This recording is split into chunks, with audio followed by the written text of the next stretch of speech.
Estamos muy contentas, muy contentos de darles la bienvenida a esta en particular, que es la última de las videoconferencias de nuestra materia de políticas públicas para la violencia de género de nuestra especialización. Y ya con esto vamos cerrando nosotros también un ciclo de un 2021 inolvidable para todos. Así que es un enorme gusto que el cierre lo haga Javier. Javier va a trabajar el tema con el que hemos estado yendo y viniendo durante todo el año en nuestras distintas materias, que es la aprobación del convenio 190, que como todas saben se aprobó la semana pasada, así que lo mandamos a aprobar para que estuviera para la videoconferencia. Así que es un gusto también para mí que haya coincidido la planificación, que era lo que esperábamos, por eso la de Javier estaba de última, para darle mayor tiempo a que se diera esa aprobación, y afortunadamente a mí también me da nostalgia, Pamela, que dijo Pamela que le daba nostalgia. A mí también, empezar a decir que la última me da cosita, pero bueno, ha sido un viaje y una aventura, la verdad, de mucho aprendizaje para mí y supongo para ustedes también. Bueno, sin más preámbulos, estaba dando un saludo así como para que demos tiempo que terminen de entrar. Primero voy a contarte un poquito, Javier, a presentarte al grupo. Esto es algo que me encanta hacer, muy orgullosa. Es un grupo muy variado. Tenemos estudiantes de México, de Ecuador, tenemos estudiantes de Colombia, de mi país natal, tenemos estudiantes de, siempre se me olvidan, ayúdenme ustedes que se me de Nicaragua, Honduras. Tenemos una compañera que está en Austria también, creo que ahí combiné un poco las nacionalidades. Y bueno, tenemos un compañero chileno y alguno más se me olvida, pero es un gusto. ¿México? ¿Quién? Los chicos México. Las chicas de México. hombre. Así que bueno, esto le da como nada, es increíble porque podemos compartir, contrastar las realidades, no solamente los marcos jurídicos, de las culturas, de los contextos donde se pueden dar estas políticas o no. Bueno, nosotros por aprendizaje argentino, pero la verdad en otros países muchas de las políticas que estamos aplicando hoy son todavía impensadas, ¿no? En términos culturales. Así que bueno, este es nuestro grupo, y de formación hay abogados, hay periodistas, hay personas que trabajan en ONGs, en el sector de la salud, tenemos periodistas también, lo que le da nada, una variedad que siempre le aporta a la discusión, y además son de Argentina de muchas partes. Tenemos provincia de Buenos Aires, Chubut, Catamarca. Nos damos cuenta mucho que no estamos ahí encerrados en nuestra urbe porteña, lo que es un placer. Santa Fe, gracias Dolores, ahí me van ayudando con el chat. Así que de mi parte es un gusto también presentártelos a ellos. Ahora les voy a leer la presentación de Javier, que por supuesto, Javier, por favor, vos complétala como quieras. Pero bueno, yo cumplo con decir que Javier es licenciado en Ciencia Política y Gobierno, maestrando en Políticas Públicas y Gerenciamiento del Desarrollo. Trabajó en el Programa de Protección Social del Centro de Implementación de Políticas Públicas para la Equidad y el Crecimiento, el CIPEC, que lo conocemos porque siempre utilizamos datos, informes, lo tenemos en referencias, y actualmente se desempeña como oficial de proyecto de la Organización Internacional del Trabajo, OIT, en la iniciativa Spotlight, proyecto global de Unión Europea y Naciones Unidas para contribuir a la erradicación de la violencia contra las mujeres y las niñas. Además, el aporte de Javier es increíble porque se especializa en el vínculo de la violencia de género y el mundo del trabajo, que ustedes saben que no es muy frecuente todavía, ¿no? Que esto lo hablamos o lo discutimos en algunos trabajos, y me parece que tiene una línea además de privilegio por su experiencia en políticas públicas en todos los niveles, que bueno, ya hay que aprovecharlo y le preguntaremos sobre eso. Así que bueno, sin más, Javier, es un gusto enorme, te agradezco muchísimo que hayas aceptado esta invitación, sé que no paras un segundo, que la pandemia además como que hizo que redoblaran sus esfuerzos, así que para mí es un enorme gusto tenerte acá, Personalmente te conozco tu trabajo y bueno, qué más que compartirlo con este grupo. Así que bienvenido y la palabra es tuya. Muchísimas gracias, Amalín. Bueno, un gusto y un saludo a todas y a todos los participantes. Bueno, más que interesantes, agarrarlos al final del recorrido de la especialización. Ahí justo estaba mirando un ratito antes, bueno, la cantidad de temas que ya han visto desde lo conceptual, los datos, mirando también problemáticas más sectoriales de la violencia en la justicia, abordando los temas de diversidad. Así que bueno, más que agradecido a esta invitación de la especialización, de poder aportar esta dimensión adicional, que es mirar un poco este tema y sus desafíos ligados a los ámbitos del trabajo, ¿no? Donde efectivamente, bueno, los obstáculos, llamémoslo desafíos, y posibilidades de avances son enormes, ¿no? Tal como me presentó Amalín, yo trabajo desde hace casi 7 años en la OIT, la Organización Internacional del Trabajo, y hace, bueno, año y medio, casi 2 años, que particularmente me estoy especializando en la problemática de violencia de género dentro del mundo del trabajo, problemática que siempre me ha tocado acompañar, pero más ligada a otros temas, como a los desafíos en términos de inclusión de las mujeres y diversidad en el mundo del trabajo, a los temas de cuidado, ¿no? Y donde últimamente el foco de mi trabajo está ligado al tema violencia. Y lo que me gustaría compartirles hoy, efectivamente, parece casi que hicimos esperar a la agenda de la política pública para que tuviéramos este encuentro, es la novedad que nos aporta un nuevo convenio internacional, una nueva norma internacional, que es el convenio 190 de la OIT, junto con la recomendación 206 que lo acompaña, aprobados hace muy poquito, ¿no? Dentro de un panorama histórico, tan solo tienen 1 año y 3, 4 meses desde su aprobación, pero que ya plantea una cantidad de desafíos bastante interesantes, digamos, para los que veníamos trabajando y todos los actores que se involucran en el mundo del trabajo, y que abre también toda una discusión sobre, bueno, cuáles van a ser los próximos pasos, ¿no? Para aterrizar esta nueva norma internacional con lo que tenemos, ¿no? Con las normas que teníamos, con los protocolos que conocíamos, con las prácticas que había en sindicatos y en empresas, ¿no? Entonces, pone un poco a revisión, ¿no? Todo eso que veníamos trabajando, quizás de maneras muy heterogéneas, ¿no? Con el objetivo de ir hacia abordajes un poquito más homogéneos. La idea sería compartirles en unos 20 minutos los grandes lineamientos de estas normas internacionales del convenio de recomendación, dedicarle unos 10-15 minutos a compartirles los que estoy viendo como los desafíos y vengo recogiendo en los diferentes ámbitos de discusión, los desafíos para implementar estas normas. Sospecho que hay algunas lecciones que son para Argentina o en las que voy a hacer hincapié, pero que valen también para otros países de la región y por qué no de Austria, por qué no también de otras latitudes. Y bueno, después tener un espacio de por lo menos 20 minutos, lo que el tiempo nos permita, para escuchar a ustedes, comentarios, consultas o intervenciones que quieran realizar. Permítame que voy a compartir la presentación.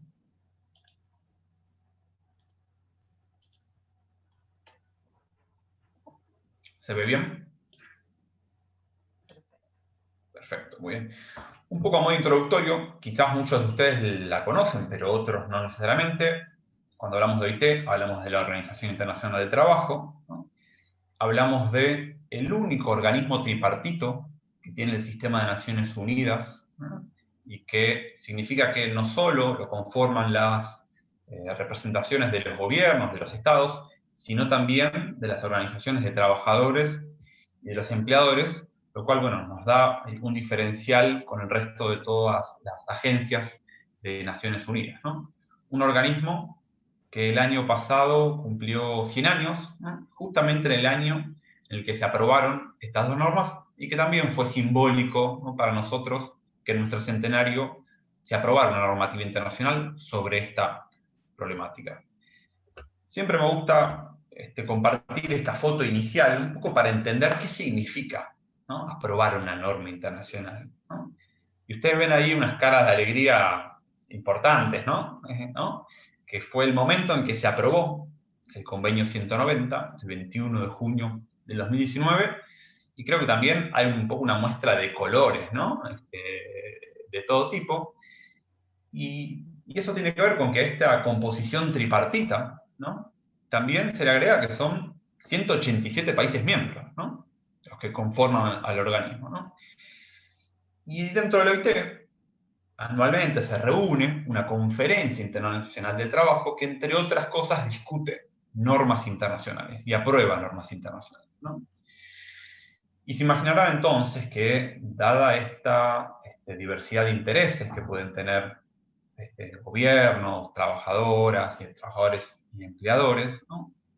Y que se le agrega la heterogeneidad propia de culturas, religiones, situaciones económicas y sociales diferentes, es muy complejo lograr aprobar una norma internacional, ¿no? Y por eso, en parte, esa sonrisa, ¿no?, que ustedes están viendo ahí en la imagen.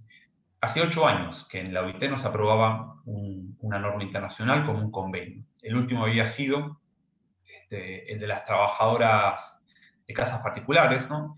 Felizmente, algunos dicen que la OIT se está poniendo feminista y que los últimos convenios que estamos sacando vienen a, digamos, dar respuesta a demandas históricas, ¿no?, de brechas en los mercados de trabajo y en las condiciones que particularmente afectaban a las mujeres, como es el caso del trabajo doméstico, y como también vamos a ver que es este convenio sobre violencia y acoso en el mundo del trabajo, ¿no? Este proceso, una norma internacional, no es algo que se apruebe de un momento a otro, ¿no? Y ahí les estoy compartiendo una línea del tiempo. Si ustedes miran, ya en el 2015, nuestro Consejo de Administración de la OIT lograba incorporar como agenda en el tema de la Conferencia Internacional del Trabajo que se discutiera una norma sobre violencia y acoso en el mundo del trabajo. Hubo una reunión de expertos, y no sé si llegaron a poder revisar un documento que les compartí en la bibliografía, que fue un documento que a mí me parece de los más interesantes que tuvo este proceso, porque es una suerte de raconto de cómo todos los países hasta el momento, y organizaciones, y la normativa internacional, cómo hacían para regular la problemática, ¿no? ¿Qué teníamos a nivel mundial, a nivel regional, para abordar este tema, ¿no? Y por supuesto, había una gran heterogeneidad en las maneras, en las legislaciones, en las maneras de producir información, en el abordaje que tenía la problemática. Algunos iban por las políticas de trabajo, otros iban por políticas de género, otros entraban por la seguridad y salud en el trabajo, ¿no? Y hay una serie de informes, que ahí ustedes ven blanco, amarillo, marrón, que no son otra cosa que los intercambios que la oficina de la OIT, el secretariado, va teniendo con sus países miembros y con sus mandantes tripartitos para ir recogiendo, bueno, cuáles deberían ser las características que debería tener un instrumento normativo, ¿no? Todo eso es lo que va sucediendo antes de llegar a una norma internacional. En el 2018 hubo un primer momento de discusión, hubo una conferencia internacional del trabajo donde se discutió, pero no se llegó a un consenso, y felizmente, en la 108 conferencia, que fue la conferencia del centenario de la OIT, se lograron aprobar tanto un convenio 190 como una recomendación 206 que lo acompaña. Otra buena noticia es que estos instrumentos tuvieron altos niveles de aprobación, ¿no? Fíjense que el convenio tuvo 439 votos a favor, más o menos un 92% de votos favorables, y la recomendación tuvo 397, que sigue siendo muy alto, es prácticamente un 87% de votos a favor, ¿no? Altos niveles de consenso para aprobar estas normas. Una primera aclaración fundamental, quizás obvia para quien es abogado, pero que vale la pena hacer, es que el convenio es un tratado internacional vinculante, que genera obligaciones para los estados que lo ratifiquen, ¿no? Cuando Argentina deposite el instrumento de ratificación del convenio 190, que es el pasito que nos falta, se aprobó en el Congreso, pero en realidad nos falta que el gobierno deposite el instrumento de ratificación ante el director general de la OIT, y van a ver que hay unas fotos que se sacan quienes hacen ese proceso, vamos a tener que empezar a dar cumplimiento a lo que el convenio dice. Mientras que la recomendación, en realidad, es un instrumento que brinda orientación sobre la implementación del convenio, y es lo que nos gusta considerar una hoja de ruta, ¿no? Nos da pauta sobre cómo eso que el convenio dice podría ser implementado. Entonces, el convenio es lo que va a ser vinculante. Y vale la pena detenerse, bueno, ¿por qué se identificó que había que elaborar una norma internacional sobre este tema, ¿no? Habían pasado 100 años ya desde que existe la OIT, y evidentemente, bueno, se identificaron una serie de factores que quedaron plasmados en el convenio, ¿no?, sobre por qué era pertinente tener una norma internacional sobre el tema, ¿no? Y entre los motivos, ¿no?, que fueron identificados, se encuentran en que la violencia y el acoso son una amenaza para la igualdad de oportunidades inaceptables e incompatibles con el trabajo decente, pueden constituir una violación o un abuso de los derechos humanos, que acá es interesante porque la agenda, digamos, esta norma recoge el recorrido de muchos otros normas que existen también en temas de derechos humanos de género a nivel internacional, que estoy seguro que habrán abordado en profundidad en las anteriores clases. Era pertinente también porque la violencia y el acoso afectan la salud, la dignidad y el entorno familiar y social de las personas, ¿no? Pueden impedir que las personas, pero en particular las mujeres, accedan, permanezcan o progresen en el mercado de trabajo, y resultan incompatibles con la promoción de empresas sostenibles, afectan negativamente las relaciones en el lugar de trabajo, así como la productividad y la reputación de las empresas, ¿no? Siempre, en general, se presenta este convenio, esta recomendación, como instrumentos bastante ambiciosos, ¿no? Y ahora vamos a entrar un poquito en el detalle de por qué, ¿no? En primer lugar, y aunque hayan pasado 100 años, por primera vez tenemos normas internacionales específicamente sobre violencia y acoso en el mundo del trabajo, ¿no? Como tales, hasta ahora no había una norma internacional, y por eso es fundamental este logro que se pudo alcanzar, ¿no? Y decimos también que es una norma innovadora y prospectiva, porque mira la naturaleza evolutiva del trabajo, ¿no? Y ustedes van a ver que no solo es un convenio que busca interpelar a el trabajador registrado en relación de dependencia, ¿no?, sino que recoge, bueno, que las relaciones de trabajo han ido evolucionando y la informalidad ha tomado un peso importante, hay nuevas formas de empleo, nos comunicamos también de maneras virtuales, ¿no? Entonces, ha recogido lo que denominamos la naturaleza evolutiva del trabajo. Y también es interesante porque recoge aquellos elementos subyacentes de la violencia y el acoso. Hay una serie de principios fundamentales que acompañan ambos instrumentos. El primero es el respeto, la necesidad de promover y asegurar el derecho de toda persona a un mundo del trabajo libre de violencia y acoso. Acá nuevamente, esto no estaba incorporado en otra legislación, y acá lo tenemos plasmado por escrito. La pertinencia de que se adopte un enfoque inclusivo, integrado y que tenga en cuenta consideraciones de género, que voy a entrar en mayor profundidad sobre esto a continuación. Que se reconozcan que los gobiernos, las y los empleadores, las y los trabajadores no tienen las mismas responsabilidades, ¿no? Por ende, debe ser recogido eso, tanto por el convenio como por la recomendación. El respeto a los principios fundamentales en el trabajo, ¿no? El trabajo infantil, el trabajo forzoso, la libertad sindical, la libertad de asociación, ¿no? Y que se fomente el trabajo decente. Y que se garanticen el derecho a la igualdad y a la no discriminación, en particular, ¿no?, haciendo foco en aquellos trabajadores que puedan estar mayormente afectados o vulnerados por situaciones de violencia y acoso, ¿no? Son un poco los principios que guían estas normas.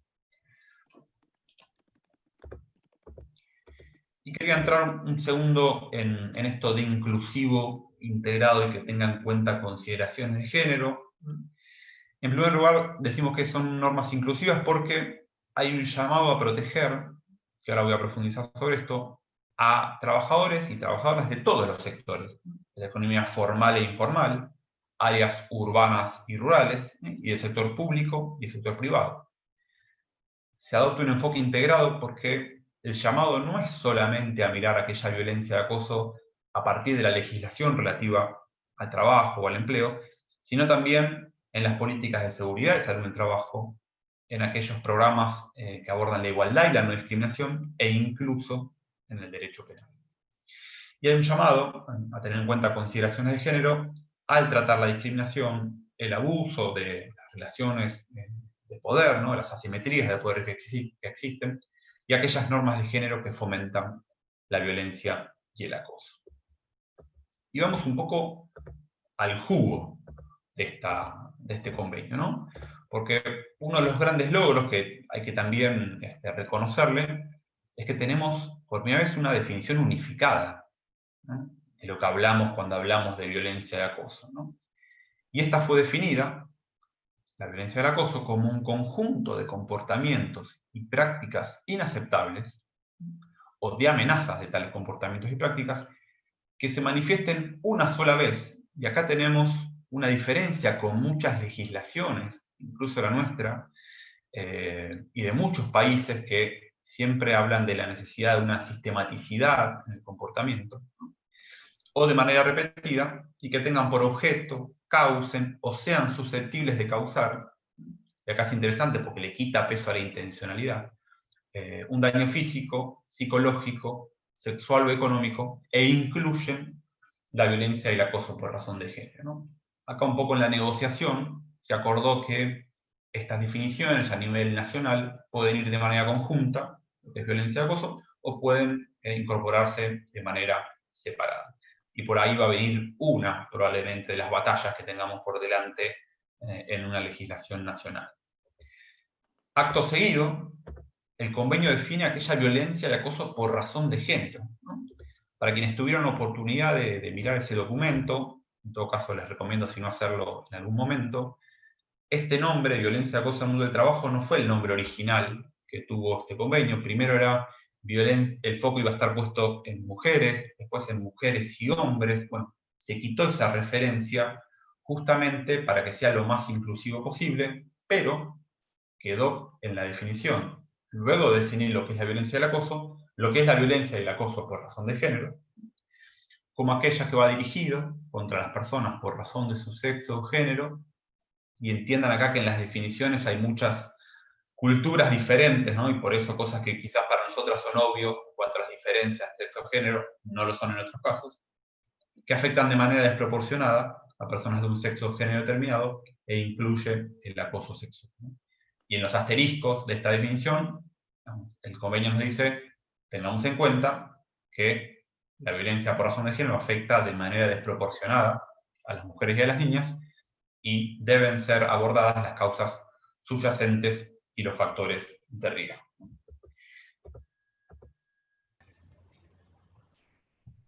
Y yo diría que ahora empieza un poco, o espero aportarles claridad sobre por qué se dice que este convenio es ambicioso, ¿no?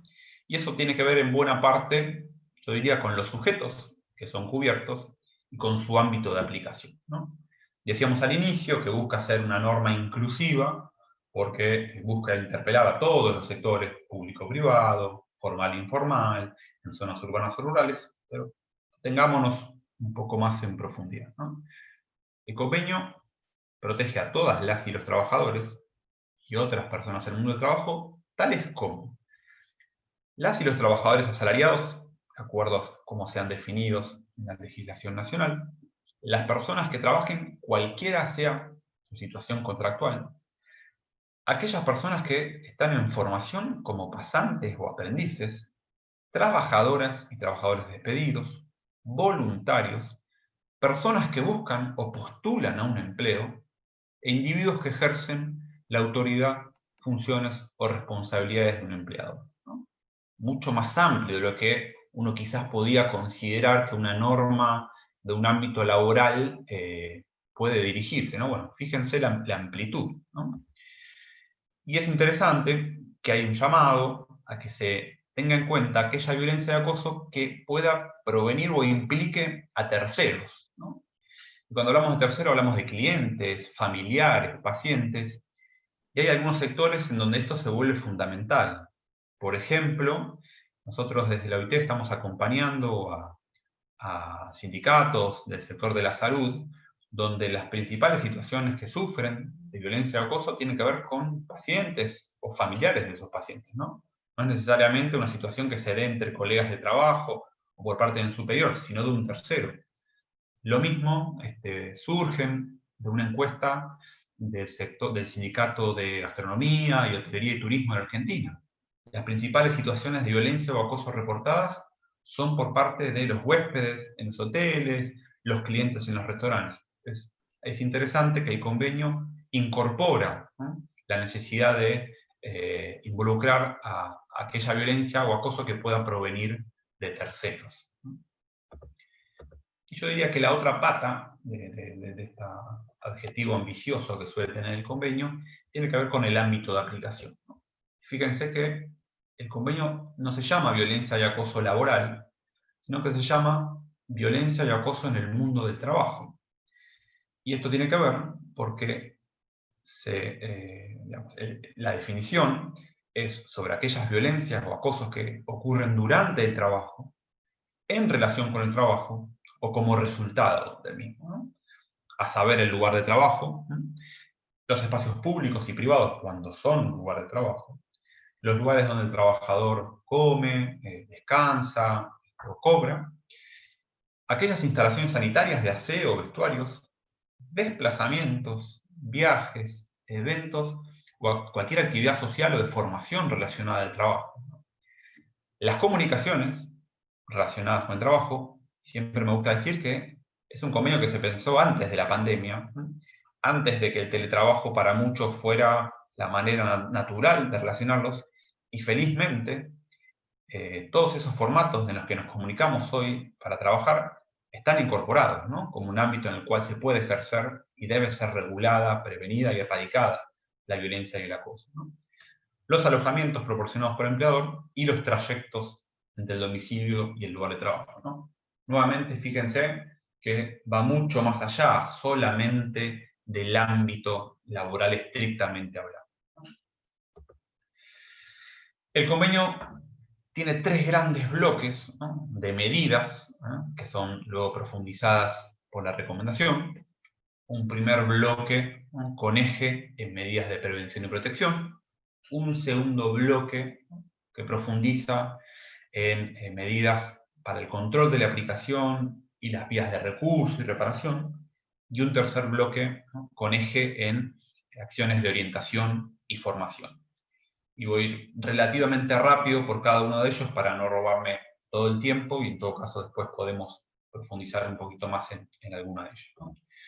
El primer bloque, que es el de prevención y protección, y ahí ustedes tienen la mención a los artículos que específicamente, digamos, recogen esta dimensión. Bueno, en primer lugar, hay un llamado a que se define y prohíba la violencia y el acoso en el mundo del trabajo, que se identifiquen los grupos, ocupaciones y cuáles son las modalidades de trabajo más expuestas a la violencia y el acoso. Y acá, por ejemplo, la recomendación profundiza y habla de trabajo nocturno, el que se realiza de manera aislada, el trabajo doméstico, el trabajo en la salud, el trabajo ligado a los servicios sociales, ¿no? Bueno, nos da unas pistas sobre por dónde empezar a mirar o a priorizar para abordar esta problemática, ¿no? Y incorporan también en el artículo 9 las responsabilidades que tendrían los empleadores, ¿no?, que deberían ser definidas de manera legal, como la necesidad de adoptar una política específica en el lugar de trabajo sobre violencia y acoso, que se introduzca la violencia y el acoso en la seguridad y en la salud de trabajo y como un riesgo, ¿no? Y acá es interesante que la recomendación menciona que efectivamente la violencia y el acoso deberían ser considerados un riesgo de trabajo, por lo tanto ser parte de las evaluaciones de riesgo que suelen realizar y tienen la responsabilidad de realizar los empleadores. Y pensemos que esto también va a deparar, bueno, nuevas responsabilidades quizás para las ARTs, ¿no?, esto debería empezar a ser incorporado como una situación del cual el empleador tiene que presentar maneras de mitigar su riesgo, ¿no? Y está incorporado la responsabilidad de proporcionar información y capacitación, ¿no? El segundo bloque de medidas, con foco en el control de la aplicación y las vías de recurso y reparación, postula medidas tales como que haya mecanismos y procedimientos de notificación y solución de conflictos, que estén claras las vías de recurso y reparación, y que haya asistencia y protección contra represalias, ¿no?, a quien denuncie o presente en una situación de violencia o acoso. El derecho del trabajador o la trabajadora de alejarse de una situación de trabajo en el caso de que haya un peligro, ¿no?, para su vida, su salud, su seguridad. El respeto a la confidencialidad, que se faculte a la inspección del trabajo y otras autoridades. Acá nuevamente se abre todo un capítulo que en general no estaba contemplado, ¿no?, en la inspección del trabajo, más allá de mirar por dimensiones por el lado de la discriminación, no suele indagar o poner la lupa en situaciones de violencia y acoso, y acá hay un llamado a integrar esa mirada en su rol inspectivo, y que se dispongan sanciones y vías de asesoramiento. Y el tercer bloque de medidas de orientación y formación, bueno, hay un llamado a tratar la violencia del acoso en otras políticas pertinentes más allá de las de trabajo y empleo, ¿no?, a que se pongan en marcha políticas y campañas de sensibilización, que se incorpore este tema en planes de estudio, en materiales didácticos con perspectiva de género, que se proporcionen orientaciones, recursos y formación a empleadores, trabajadores y autoridades competentes como jueces y inspectores de trabajo. Una última dimensión, y ya para ir terminando un poco de este panorama general del convenio y la recomendación, y que me parece fundamental, es que ambos instrumentos consideran también el impacto que la violencia doméstica puede tener en el mundo del trabajo, ¿no? Y el convenio, que es la norma vinculante, habla de reconocer sus efectos y, en la medida que sea razonable y factible, mitigar su impacto. Y la recomendación, que es nuestra hoja de ruta y nos dice un poco cómo hacemos, ¿no?, plantea medidas tales como licencias para las víctimas de violencia doméstica, que se implementen modalidades de trabajo flexibles, que se avance en la protección temporal contra el despido, ¿no?, que se incluya, y esto lo decíamos antes, pero lo decíamos para violencia de acoso en general, y vale también para violencia doméstica, en la evaluación de los riesgos, ¿no?, y que se pongan en marcha medidas o campañas de sensibilización, ¿no? Sobre este punto, y dado que les comentaba a Marina al principio, me desempeño en una iniciativa cuyo foco es abordar la violencia de género con eje en contribuir a erradicar el femicidio, se imaginarán que tenemos un instrumento fundamental, ¿no?, para conectar aquella violencia que puede suceder en ámbitos domésticos con las respuestas y aportes que podemos hacer desde el mundo del trabajo. Y es interesante porque cada vez hay más experiencias de sindicatos y de empleadores que también generan mecanismos de licencias, sensibilizan sobre la temática a sus afiliados, disponen protocolos al interior de los organismos, de las asociaciones gremiales, para acompañar situaciones de violencia. Es interesante, yo diría, cómo va permeando, ¿no?, la agenda de violencia de género en ámbitos de organizaciones del mundo del trabajo. Bueno, un poco inicié contando dónde estamos hoy. Argentina puede convertirse en el tercer país en ratificar, detrás de Uruguay y Fiji. Formalmente ya dimos el paso que teníamos que dar, que era enviar el convenio a nuestra autoridad nacional competente, que es el Congreso de la Nación, y cuando nuestro Poder Ejecutivo deposite el instrumento de ratificación, que es esa foto que ustedes vieron recién, entre el canciller, la canciller o el ministro o ministra de Trabajo, con el director general de la OIT, podremos decir que Argentina ratificó formalmente el convenio, ¿no? Creemos que para eso falta muy poquito, porque el proyecto que fue aprobado por nuestro Congreso fue enviado por el Poder Ejecutivo. Entonces, a veces este paso que parece un formalismo, por ejemplo en Uruguay tardó 6 meses, hubo cambio de gobierno en el medio. Creemos que en Argentina esa brecha no debería estar y que este depósito de este instrumento debería suceder pronto. OIT dispone de un comité de expertos para controlar, bueno, qué van haciendo los países que ratifican, que es un comité sobre la aplicación de convenios y recomendaciones de la OIT, porque los países que lo ratifican tienen la obligación periódicamente de ir, reportando, informando qué han hecho para implementar este convenio que han ratificado, ¿no? Y el convenio va a entrar en vigor en Argentina 12 meses después que efectivamente se formalice la ratificación, ¿no? Periodo en el cual todo indica, y acá paso a un segundo bloque, que voy a hacerlo más rapidito, que vamos a discutir en nuestro país, y yo creo que es probable que se discuta también en aquellos países de la región y en otros lugares del mundo que ratifiquen el convenio, una ley nacional sobre violencia y acoso en el mundo del trabajo, ¿no? Bueno, sobre esto voy a pasar rápido, solamente una mención a que pareciera ser que este tema no es pertinente en este contexto de pandemia, ¿no? Donde quizás la crisis social o económica es lo que parece ser priorizado. Sin embargo, lamentablemente han sido meses en todo el mundo donde trabajadores del sector salud como enfermeras han sufrido situaciones de violencia entre el domicilio y el lugar de trabajo, situaciones de discriminación. Trabajadoras de supermercados fueron agredidas cuando se acabaron los suministros. Y asimismo, bueno, el aumento del teletrabajo ha aumentado también un riesgo de ciberacoso, ¿no? Que felizmente fue incorporado como un ámbito en el cual puede darse la violencia y el acoso, ¿no? Entonces, por eso es que decimos que en este contexto es aún fundamental y más importante que nunca que se ratifique y se empujen estos temas. Voy mirando para ver cómo estoy de tiempos, pero me gustaría al menos dedicarle 5 o 10 minutos a esto, que son cuáles podrían ser los desafíos. Me avisás, Amalín, si vengo más o menos bien, si tengo 10 minutitos más. Viene bien, viene bien. Igual le calculamos 1 horita y media máximo, así que estamos bien. Buenísimo. Agradecerte, Javier, la aclaración sobre, yo dije aprobación, pero es la aprobación en el Congreso, ¿no?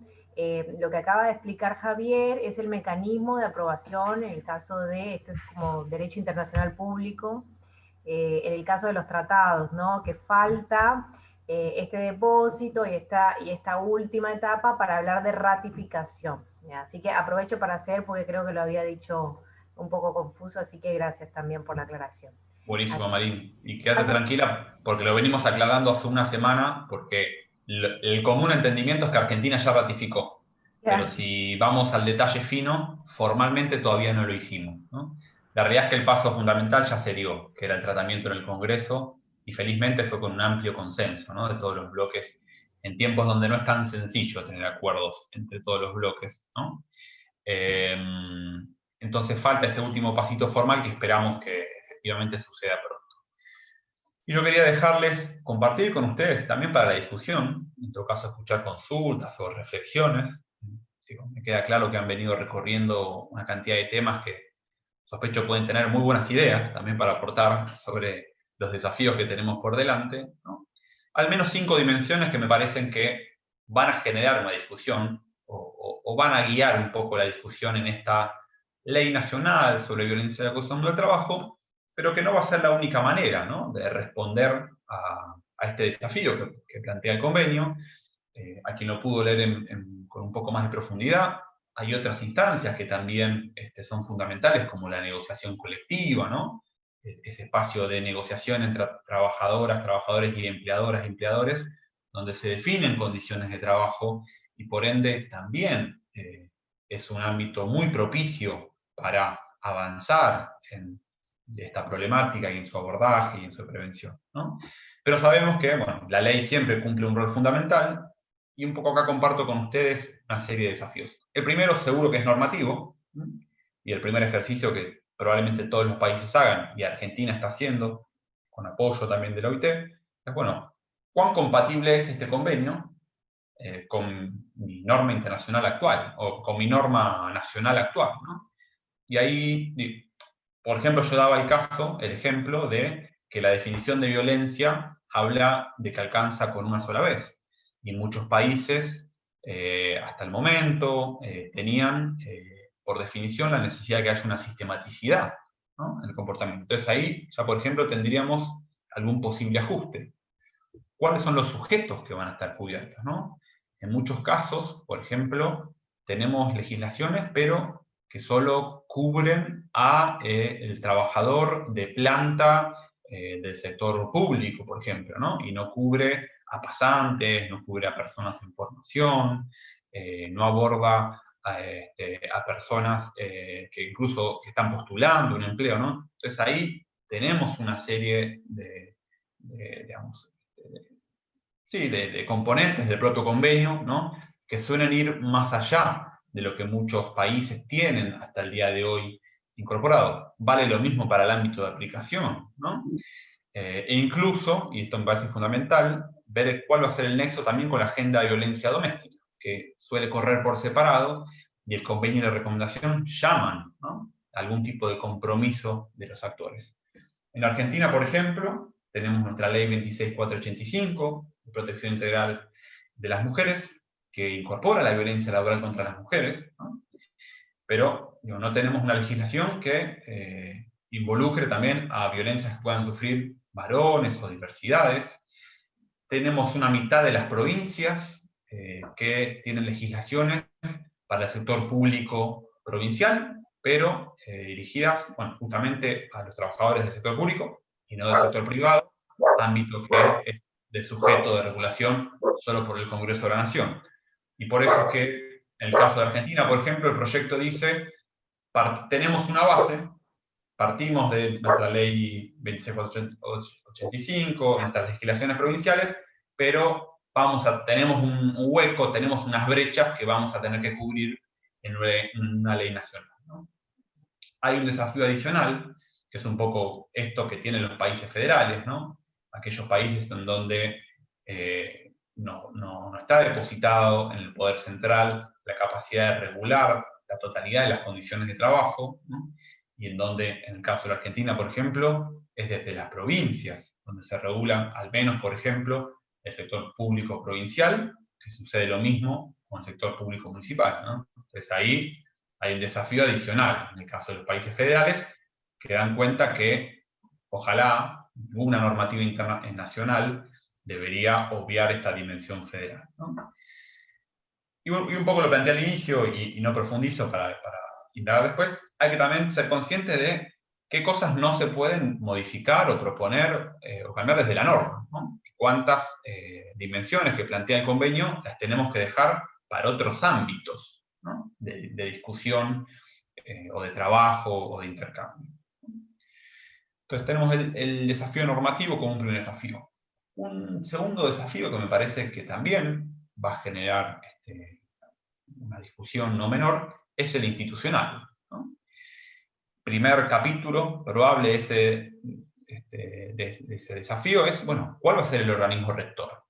¿Cuál va a ser el organismo que se va a echar al hombro la redacción de un proyecto de ley nacional, que va a establecer un equipo de trabajo sobre violencia y acoso en el mundo del trabajo, que va a capacitar a sus equipos, que va a disponer de áreas y líneas de atención, ¿no? En el caso de Argentina, nuestro Ministerio de Trabajo de la Nación tiene una oficina de asesoramiento sobre violencia laboral, pero, por ejemplo, el flamante Ministerio de las Mujeres, Género y Diversidad de la Nación es un tema que está incorporando dentro del Plan Nacional de Violencia por Razones de Género.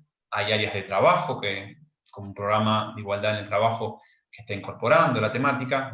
Amalí me lo podrá decir mejor que nadie, ¿no? Es un tema que también está teniendo mucha relevancia por parte de este ministerio y de otros organismos, ¿no?, que ven cada vez una mayor necesidad de, bueno, tener claridad sobre qué hago, ¿no? ¿Qué hago con este problema? ¿Cómo lo abordo, ¿no? Bueno, hablaba recién de la necesidad de revisar cuáles son las capacidades institucionales de ese organismo que se ha definido como el organismo rector, ¿no? Un segundo capítulo de esta dimensión más institucional, bueno, claramente tiene que ver también con cuál va a ser el grado de articulación, ¿no?, entre los organismos.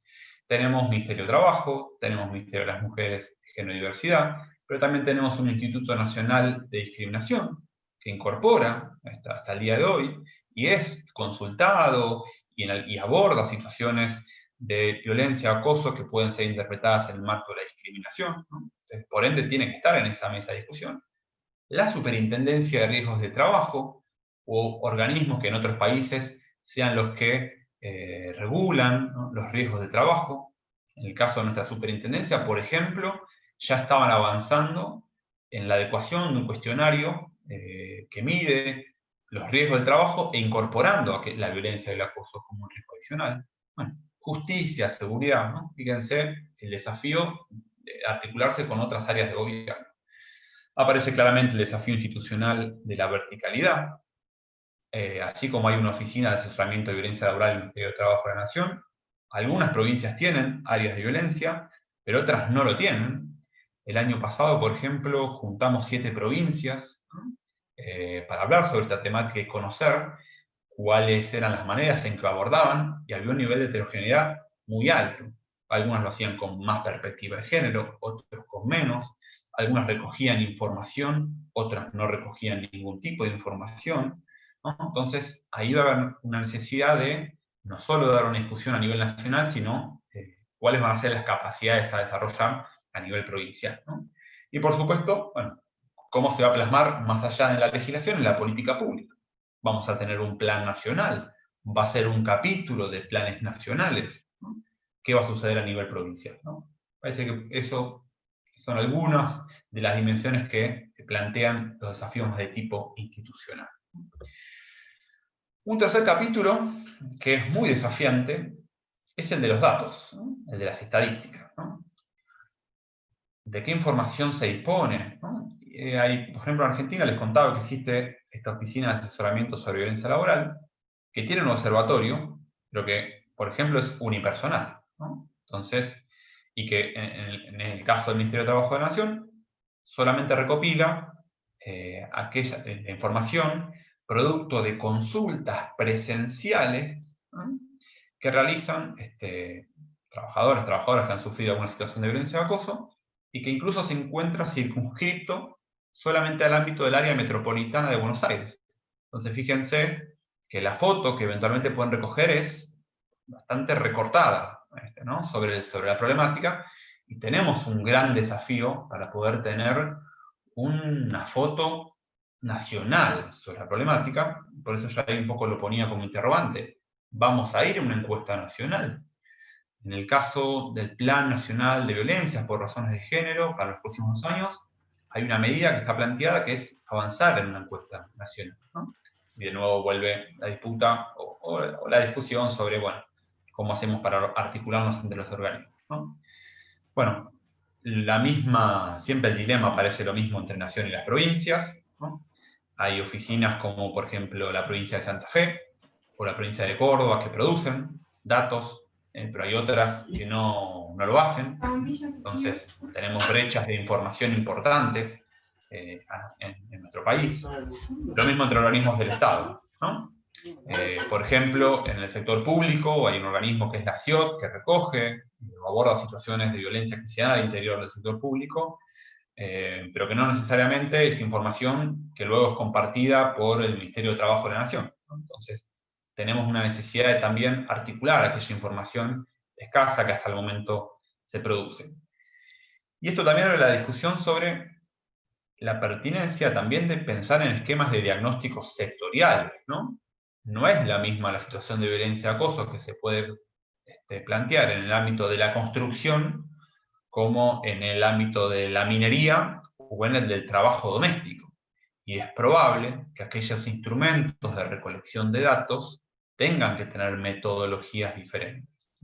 Justo hoy a la mañana tenía una reunión sobre cómo hacemos para abordar el sector del trabajo doméstico, ¿no? Un sector que se desempeña en un ámbito privado y del cual es muy difícil, ¿no?, obtener información e ingresar, ¿no?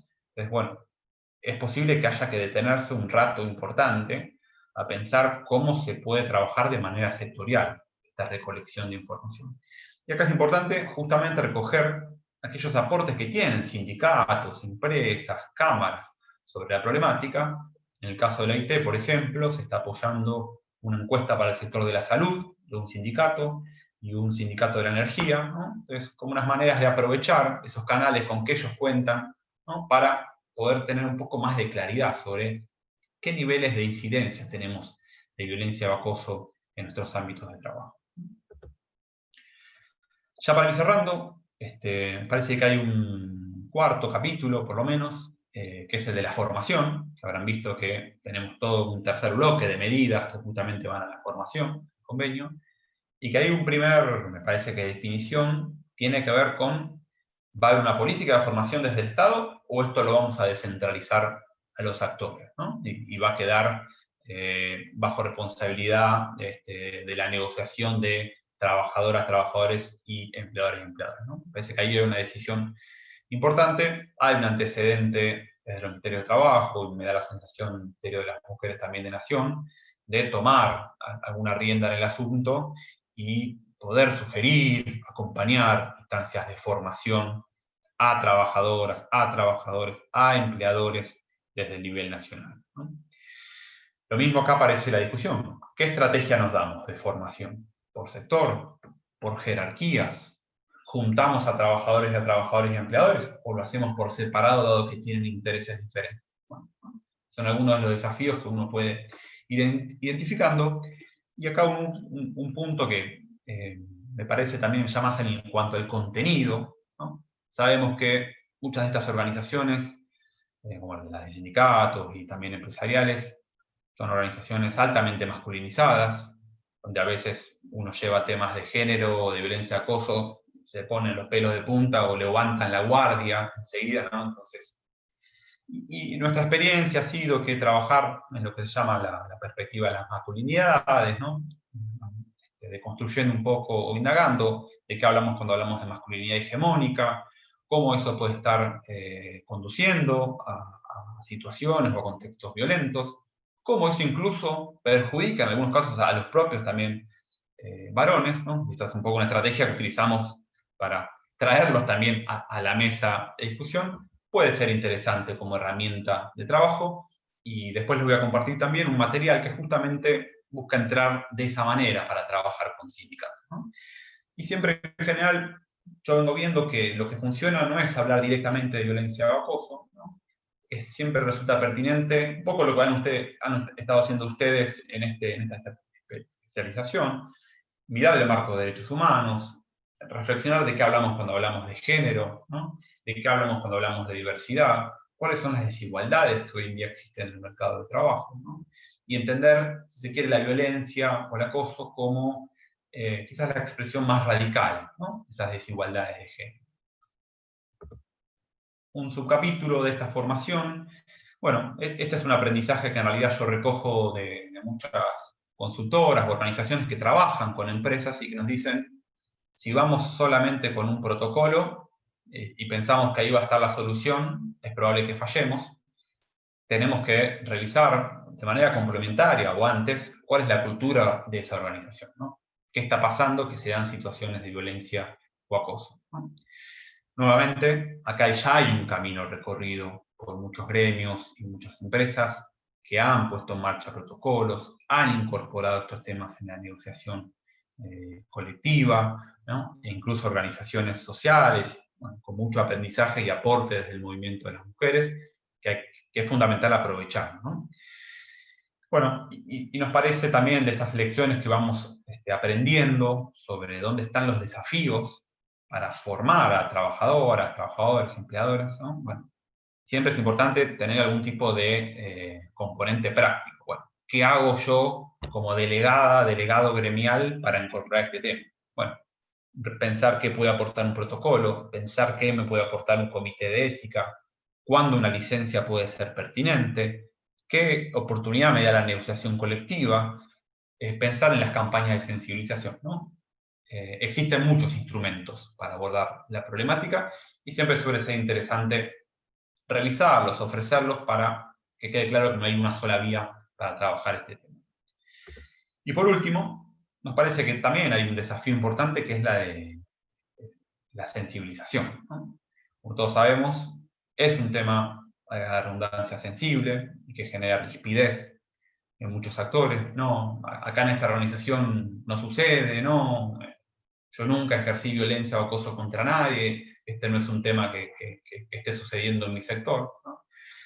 Y ahí, un poco por recorridos que también hemos tenido, por ejemplo, con el sector del trabajo doméstico, en este caso con estrategias más de formalización, siempre nos han resultado mejores mensajes más con un tono positivo, que más bien apunten al compromiso de los actores, antes que aquellos mensajes que quizás van con un tono negativo o de culpabilización.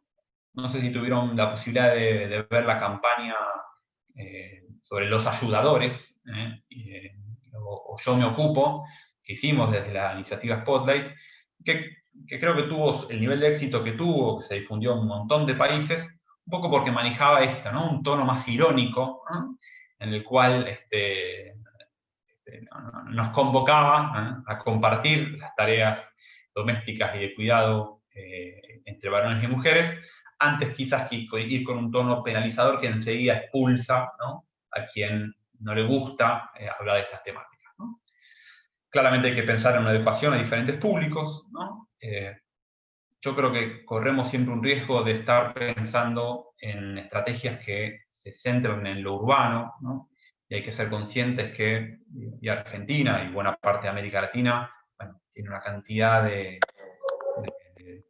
trabajadoras, la dimensión de lo rural es enorme, ¿no? Entonces es importante no perder también eso de vista, y lo tenemos como desafío. Y creo yo también tenemos las redes sociales como aliadas, ¿no? Probablemente esta campaña, ¿no?, los ayudadores no hubiera logrado tener tal nivel de difusión si no hubiéramos tenido Facebook, Instagram, WhatsApp hasta el día de hoy, ¿no?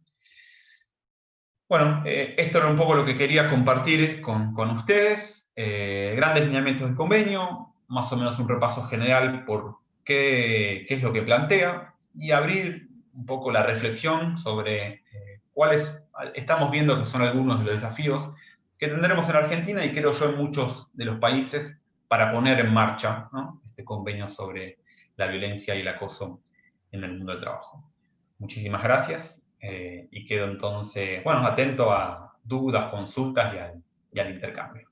Y les dejo acá las referencias que después le envío de la presentación a una serie de notas que ha elaborado nuestra sede para quien quiera profundizar en algunas dimensiones sobre el convenio. Muchísimas gracias. Eso te comento. Gracias, Javier. La verdad, completísima, ¿eh? No se pueden quejar de la puesta en tema que nos ha traído Javier, y que me parece tan interesante que sea al final del recorrido, porque nos conecta un poco con una de las cosas que es el objetivo de esta especialización, que es con el núcleo duro de las políticas públicas. Yo fui tomando un poco de nota, pero prestaron atención seguramente a cuestiones claves que vamos a enfrentarnos cuando queremos llevar adelante una política, en este tema en particular, pero fíjense que Javier puso mucho foco en las dificultades en la articulación, ¿no?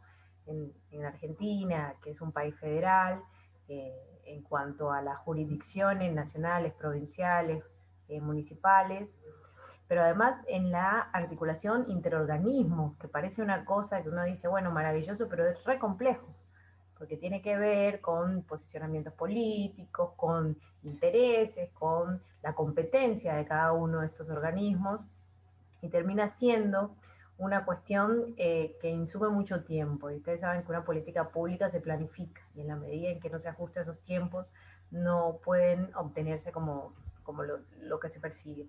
Por otro lado, también habló de lo que viene, ¿no? Que a mí me parecía reinteresante también que ustedes tuvieran y una mirada sobre qué tipo de reforma se va a plantear, ¿no? Y qué tan compleja puede ser esta reforma. Ustedes saben y cuánto se discute en cuestiones de género los conceptos, ¿no? Nada menos pacífico que los conceptos de violencia, ¿no? Que hay como toda una serie de miradas, de corrientes que fuimos viendo, ¿no? De definir la violencia como víctima-victimario, o definir la violencia como desde su mirada más estructural, que es lo que, en mi opinión en particular, viene a proporcionar el convenio de la OIT. A diferencia de la definición que ustedes tienen, donde un hombre contra una mujer, o sea, que son cuestiones que quizás fueron quedando un poco atrás, el convenio nos da una mirada más estructural, nos habla del mundo del trabajo, nos habla del quid de la cuestión, ¿no? Del cuidado, los riesgos laborales, y nos traslada como del lugar individual al lugar colectivo, que es justamente lo que planteamos.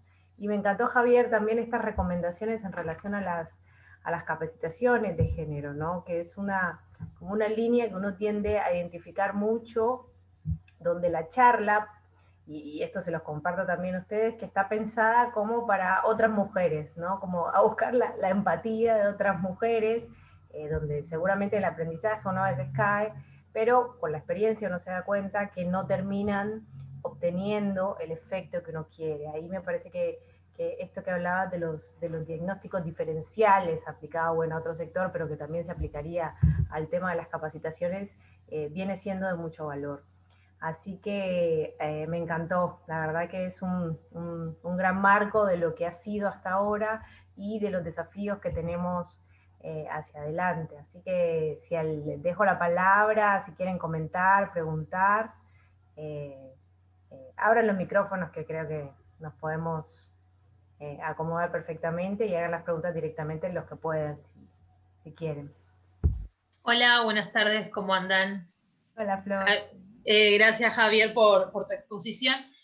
Reflexiones que me surgen, ¿no? Primero que todo lo que hablaste me parece súper interesante, pero siempre me cuestiono el tema de, bueno, el trabajo no en blanco, mal dicho, pero el trabajo no formal, y en base a eso también me cuestiono el tema de las trabajadoras, las prostitutas, ¿no? Que es un tema acá que, creo que en todos lados, el tema de abolicionistas, no abolicionistas, y la violencia que sufren las trabajadoras. Si bien es un trabajo que no está reconocido y no está formalizado, ¿cómo se podría también trabajar para evitar o para trabajar en políticas sobre la violencia que se ejerce sobre las trabajadoras sexuales? Y también otra reflexión que me genera, que siempre pienso que estas cuestiones de la violencia o el acoso laboral lo terminamos reflexionando a las mujeres y trabajando a las mujeres, y cómo trabajar con los hombres, cómo incluirlos a las masculinidades, cómo incluirlos, cómo incluirlos para que ellos también se empiecen a cuestionar. A mí a veces me genera como esto de medio que me deprime, porque digo, ¿cómo podemos revertir esta situación y que ellos empiecen a generar sus propios espacios de cuestionamiento y se empiezan a revisar y revisan sus prácticas sin que nosotras tengamos que estar como ahí de madres explicándoles y diciéndoles? Entonces, ¿cómo podemos trabajar y cómo podemos hacer para que el trabajo no recaiga siempre en nosotras? Son esas reflexiones que siempre me quedan como, bueno, ¿los incluimos, no los incluimos? ¿Les dejamos el espacio a ellos? ¿Les mostramos el camino y la puerta o no? Es como que eso todavía es como que no termino de definirlo, pero me parece interesante de las capacitaciones, de llamar a la reflexión, a la sensibilización, de no atacar, pero sí siempre me quedo pensando en esto, cómo poder incluirlos, o qué hacer, ¿no? Muchas gracias. Bien. A ver, sobre el primer punto, efectivamente, es un tema hiper complejo, donde, bueno, no es ninguna novedad que no existen necesariamente consensos, incluso al interior del movimiento de las mujeres. La OIT no tiene, donde me desempeño y un poco desde donde me toca hablar, no tiene una posición oficial asumida en relación al tema. Yo creo que probablemente porque vemos la dificultad u opiniones diferentes en relación al tema. Mi posición, y yo diría más a título personal, es que, a ver, en la medida que hay una persona que considera estar ejerciendo un trabajo y en el ejercicio de esa actividad tiene mayores riesgos o está sufriendo situaciones de violencia o acoso, hay un llamado a una intervención por parte del resto de los actores, ¿no? Eso no quita la discusión sobre si corresponde, no corresponde, si eso es un trabajo, si eso no es un trabajo, si está bien, si está mal. Me refiero a si hay alguien que considera que está ejerciendo una actividad laboral y en ese contexto sus chances de sufrir situaciones de violencia o acoso son mayores, me parece que el llamado está a regular. por ejemplo, OIT, la iniciativa Spotlight tiene un grupo nacional de referencia de sociedad civil, donde de hecho participa como una de las referentes una integrante de una de las organizaciones, ¿no?, que representan a las trabajadoras sexuales, con lo cual, bueno, es una problemática que está todo el tiempo ahí en la mesa y que efectivamente la vemos como una necesidad de traerla a la mesa y discutirla y ver qué podemos hacer independientemente de las discusiones sobre legalidad o no legalidad. En relación a lo segundo, comparto absolutamente tu diagnóstico, la dificultad de traer a los hombres, a los varones a la mesa de discusión. Ahí les decía que nos ha funcionado estos años para trabajar con sindicatos, ámbitos altamente masculinizados, trabajar desde la perspectiva de masculinidades. Hay un poco, siempre me gusta, hay un capítulo, por ejemplo, que tenemos en ese material que habla de la masculinidad hegemónica, cuáles son los grandes, ¿no?, componentes, ¿no? Varón como proveedor, el varón protector, la tendencia al riesgo o a la habilidad, ¿no?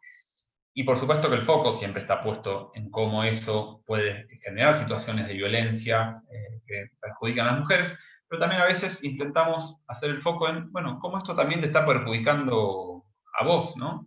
¿Qué pasa, digo, con las estadísticas que muestran tasas de suicidio, por ejemplo, más altas en varones, con tasas que muestran altísimas, en el caso de los riesgos de trabajo y accidentes? ¿Qué pasa? Que aumenta también la tasa de varones en relación a las mujeres. ¿Qué está pasando en un comportamiento que no solo genera situaciones de violencia contra las mujeres, sino que también te está dañando a vos mismo, como varón, o a tu entorno, o a tu familia?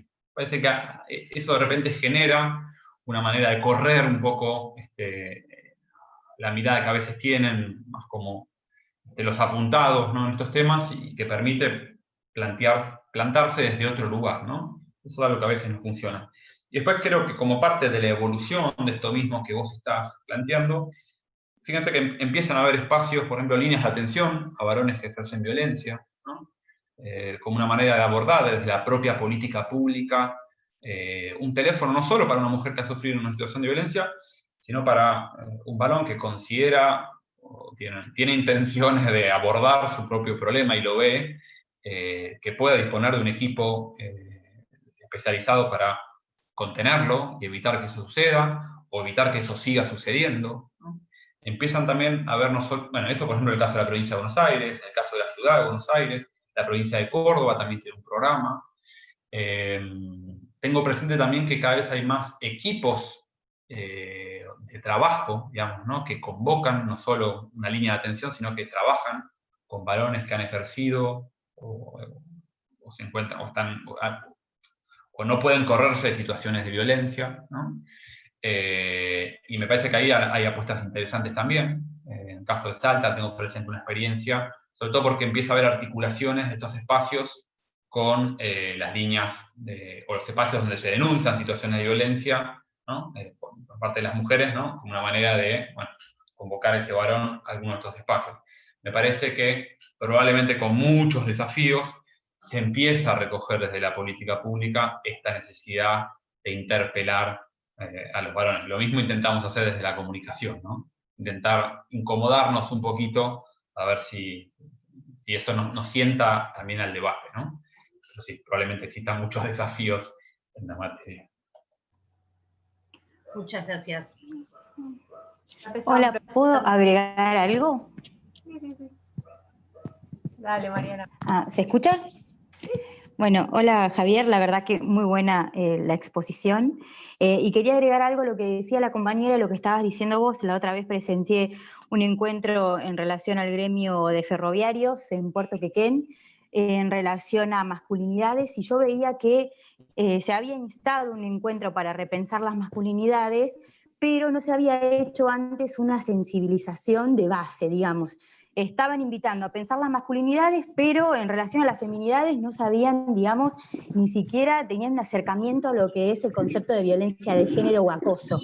Entonces lo que sucedía era que ellas pidieron, aparte cuando se terminó la reunión, algún tipo de formación o algún tipo de charla para ellas también, porque claro, los varones fueron derecho a los derechos laborales, justamente. Decían, bueno, las licencias son más cortas para nosotros que para ellas, digamos, como con un discurso un poco más empoderado. Y las mujeres no tenían herramientas ni siquiera teóricas para hablar en ese momento, y se tornó algo con un tono de discusión, y claramente se vio que ellas quedaron muy afectadas con esto. Bueno, resulta que la persona que lidera el gremio me llama a mí para hacer una charla de sensibilización a las feminidades, porque bueno, no hay diversidad sexual actualmente trabajando allí.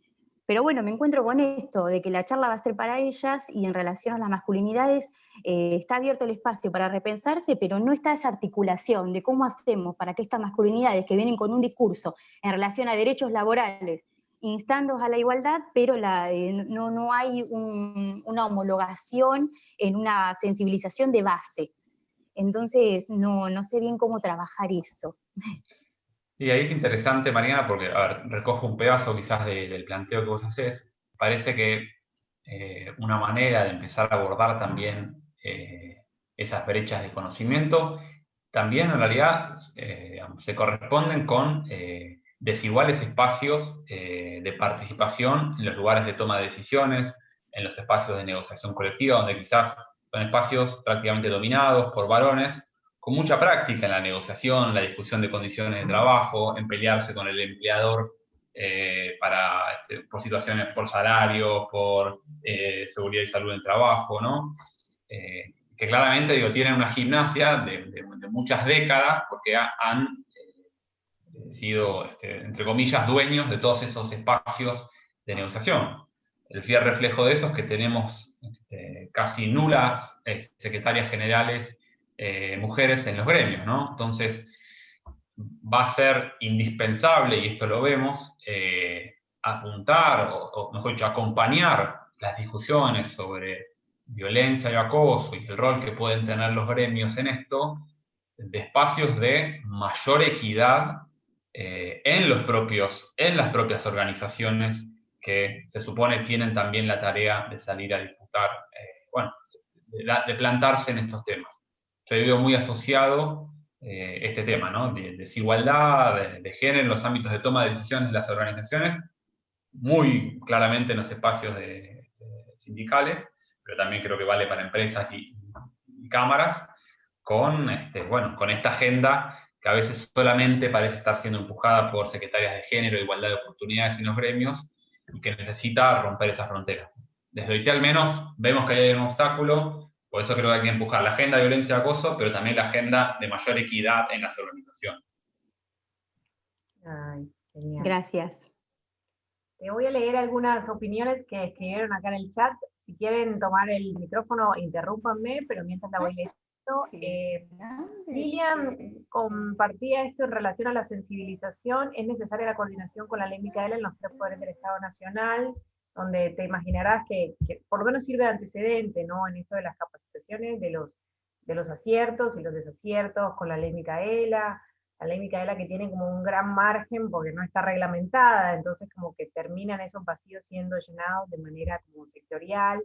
Así que creo que podemos aplicar muchos aprendizajes. Ivonne, desde México, nos dice que acá en su oficina se acaba de hacer un exhorto al pronunciamiento de cero tolerancia al hostigamiento y acoso sexual. Estamos llevando capacitación sobre el protocolo de hostigamiento sexual y acoso sexual en la administración pública estatal. Ella trabaja en la unidad de género de la Secretaría de Gobierno. Sobre el Estado, en este caso de Argentina, Lilian nos añade lo siguiente, ¿no? Que la CIOT, que son las comisiones de igualdad y trato, tienen integrantes que en representación del Estado empleador ejercen niveles de violencia y a su vez forman parte del órgano tripartito. Digo, esto es como el patriarcado presente aún en las comisiones, organismos, y esto lo dijiste vos cuando son instituciones altamente masculinizadas. El Estado no es la excepción, es todo el ejemplo que lo confirma, y ustedes saben, y esto es un concepto que se lo leía a Marta Lamas el otro día, sobre cómo el control de los procesos administrativos sigue siendo en manos de hombres, ¿no? Uno puede tener como la falsa idea de que, bueno, hay mujeres en el poder, pero cuando uno va, y esto lo sé por mi trabajo con protocolos, quiénes son los encargados de sumarios, quiénes son los representantes de la CIOT, están ahí los varones en aquelarre, además, porque no, están como muy, todos trabajan varones, son áreas donde no se mezclan con mujeres, bueno. Y luego Mar nos comparte un poco su experiencia, que ella trabaja en el Observatorio contra el Acoso Callejero de Nicaragua, y dice que nombrar al acoso como tal es ya un gran paso porque nos permite sacarlo del ámbito solitario y privado, además nos permite reconocerlo porque a muchos y muchos nos ha pasado que hemos sufrido acoso en nuestros lugares de trabajo, y hasta que no hemos tenido esa información no lo hemos entendido. Así que una vez que existe una ley, una iniciativa que obliga o haga presión sobre los lugares de trabajo a dar capacitaciones, se empodera a las personas y se evita en que se conviertan en víctimas. Y también son visibilizados los acosadores. A ver, hay 3 nuevos mensajes, si quieren hablar, si no sigo leyendo. Alguien te hace una pregunta del documento sobre la reunión de expertos. Dice que se están dedicando a estudios sobre la violencia horizontal o lateral. ¿Se está avanzando sobre ese tema? A ver, reacciono si querés a los primeros comentarios. A ver, Ley Micaela, un gran aliado en la temática. Gran aliado porque nos permite, en ese desafío que yo un poco planteaba a nivel formación institucional, que es capacitar a los equipos de trabajo, en este caso de los ministerios de trabajo, de los ministerios de las mujeres, saber que partimos de un piso ya más alto. Y sobre todo porque también tenemos conocimiento que en muchos casos, no sabemos si en todos, pero los contenidos de la Ley Micaela han incorporado estas innovaciones que trae el convenio 190. Entonces, la verdad que para nosotros es un gran aliado la implementación del convenio 190. Por supuesto que el desafío es trascenderlo del sector público y también llevarlo a organizaciones de trabajadores que también tienen mucho interés y bueno, al sector empleador.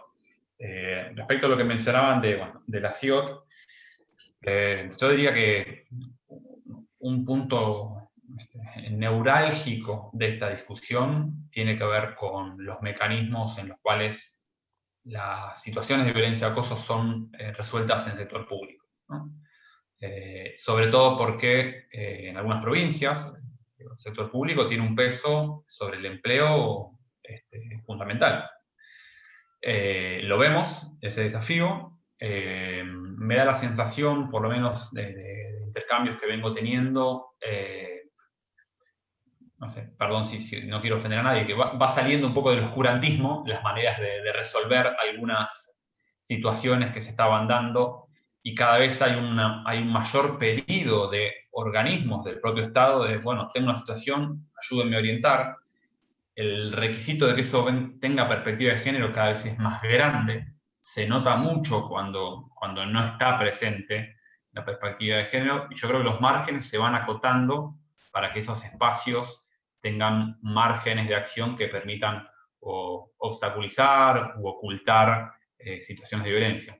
En el caso de Spotlight y de OIT, tenemos a los actores sindicales como UPCN y ATE, como 2 gremios con los que se está trabajando mucho y crecientemente, justamente para que en esos espacios que suelen integrar de negociación de las condiciones de trabajo y que también suelen incorporar sentarse en las mesas donde los comités y comisiones donde llegan situaciones de violencia o acosos, bueno, puedan resolverlo de la mejor manera. Ahí creo que también es interesante que las organizaciones, en este caso de trabajadoras, trabajadores, no solo se piensen en su rol en la negociación de las condiciones de trabajo y en acompañar a sus afiliados cuando sufren una situación de violencia o acoso, sino también a pensarse a sí mismas como organizaciones en las cuales también se pueden estar reproduciendo estos mismos estereotipos, ¿no?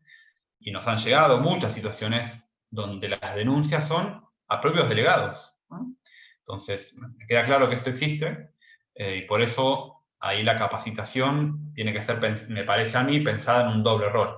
Como actores que negocian o representan a los trabajadores frente a un empleador, pero también como organizaciones en las cuales se dan las lógicas de cualquier otra organización, y en ese sentido, protocolos como de los de CTA o los de muchos gremios para adentro son muy buenas novedades recientes. Ahí, en relación a lo que decía la colega creo que de Nicaragua, respecto al concepto de violencia y acoso, sí, efectivamente creo que es un gran aporte, esto de sacarlo del ámbito privado, y también me parece que el convenio nos ayuda a que empecemos a llamar a lo mismo, ¿no? A situaciones de violencia y acoso, donde antes existían conceptos como el mobbing, o hostigamiento psicológico, ¿no?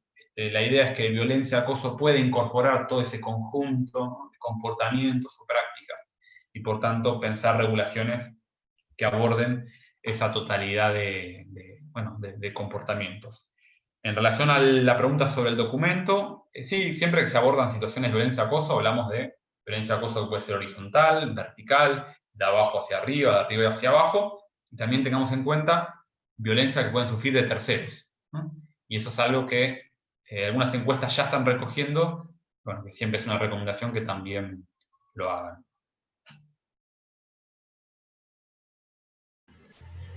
Hola, ¿qué tal? Buenas tardes. Espero que me escuchen bien porque tengo mucho sonido ambiente. Bueno, muchas gracias, Javier. Es un tema que me súper interesa porque yo estoy en el área de recursos humanos. Trabajo en la administración pública, estoy en el Instituto Nacional de Cine. Particularmente sufrí violencia 1 año y medio por un jefe de sumarios. Yo estaba contratada, dependía de él mes a mes con una certificación de obra y no tenía a quién recurrir. Entonces, desde la experiencia, no me pongo a pensar las personas contratadas, que en la administración pública es la mayoría, ¿no? Paradójicamente, qué tipo de protección o a quién recurren, porque mismo desde las oficinas de recursos humanos no hay espacios. Quizás yo tenía que buscar algún delegado que ni tampoco conocía, y comentárselo en un pasillo y que nadie me vea, digamos, me parece muy importante contar con los espacios, ya sea desde recursos humanos o en cada lugar me parece que es necesario contar con esos espacios. Por otro lado, me preguntaba con relación a las personas que renuncian, porque muchas veces se tiene que elegir entre dignidad o trabajo, porque ya es insostenible la situación. Entonces, sé que el convenio incluye a personas despedidas, entiendo que también a las personas que renuncian y tener algún instrumento de reparación, inclusive si se prevé algún tipo de reparación integral en ese sentido. Y otra de las cosas que me hace un poco de ruido y que me parece que va a ser uno de los grandes desafíos es en relación a la inversión de la carga de la prueba, que está prevista en las recomendaciones, que habla de los procedimientos penales. Eso, si bien yo el otro día estuve leyendo una sentencia en la que tomaba en consideración la sola declaración de la persona por los hechos tan gravosos, creo que es como un gran impedimento, teniendo en cuenta también que en los procedimientos judiciales las personas, los operadores del derecho tienen como una bajada muy patriarcal y eso se me hace como muy difícil de implementarlo. Bien, a ver, intento contestar más o menos cortito el tema de tiempo cada una de las consultas. En relación a, bueno, lamento que hayas atravesado esa situación.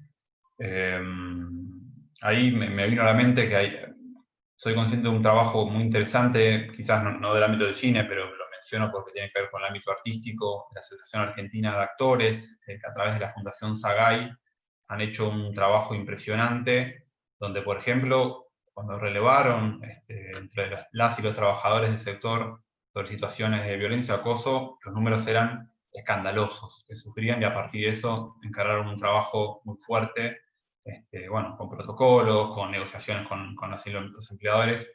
Así que bueno, ahí los invito a mirar un poco el trabajo de esa fundación, porque tiene que ver con un sector relacionado al que vos te desempeñas, Pamela. Y en relación a esos espacios, que en algunos casos existen y en otros no, bueno, justamente por eso el convenio dispone en el artículo 9 que los empleadores van a tener la obligación de poner en marcha una política sobre violencia y acoso para el lugar de trabajo. Hoy tenemos áreas de recursos humanos que abordan el tema, otras que no. Tenemos sindicatos que abordan el tema y otros que no. Tenés posibilidades ante una situación de denuncia, de violencia o de acoso, llamar, bueno, en el caso que sea violencia laboral contra las mujeres a la línea 144 o a la Oficina de Violencia Laboral del Ministerio de Trabajo, ¿no? O sea, son dos espacios donde vos podés asesorarte ante una situación de ese tipo, pero efectivamente, bueno, ojalá la ley nacional, creo que va a suceder, va a reducir los márgenes para que no existan estos canales, no solo del sector público, que los tenemos, pero que ya existan a nivel de empresa y a nivel sindical, que creo que cada vez es más. Siempre recomendamos apoyarse o hacer la consulta sindical, ¿no? En relación al tema renuncia y demás, el convenio digamos, estipula que una persona no puede ser, digamos, mejor dicho, dice que la legislación nacional tiene que proteger a aquellas personas que denuncian situaciones de violencia y por tanto tienen que tener un margen de cobertura para, mejor dicho, que quede claro que si alguien es denunciado, expulsado, despedido o renuncia luego de haber reportado una situación de violencia o acoso, se va a interpretar que tuvo que ver con esa denuncia o qué hizo, ¿no? Entonces, hay un marco en la recomendación que de alguna manera busca proteger justamente a quien, desde lo laboral, ¿no? A quien sufrió una situación de violencia.